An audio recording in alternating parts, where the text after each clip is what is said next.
gusto niya. Ipinaglalaban ko kahit mali siya. That is pampering. Hindi ko siya inuutusan, Father. Hindi ko siya pinagtatrabaho. Baka mapagod ang aking anak. Charot, no? Di ba? Charot-charot kayo, no? Di ba? Hindi ko siya pinapalagalitan. Hindi ko siya sinasaway. Kasi ayaw ko siya masaktan. Baka ma-hurt siya, Father, at magpakamatay.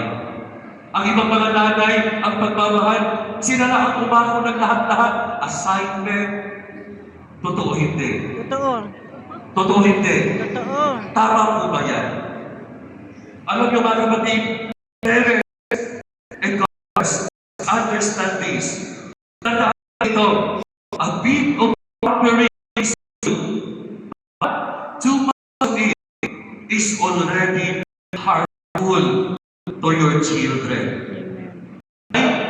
Because it can make your child weak. It can make your child dependent and forever immature and irresponsible. Totoo hindi. Nakita po yung po ng isang bata. Pamper po siya na kanyang nanay. Mula hanggang mag-high school, ngayon magka-college na siya. Mag-iisa na siya. Ihiwalay na siya. Kasi nag-aaral sa city. Hindi po niya natapos ang first semester. Kasi nagpakamatay siya. Kasi hindi niya na lahat. Siya ang maglilinis, siya ang magluluto, siya ang nag-assignment, siya ang maglalaba.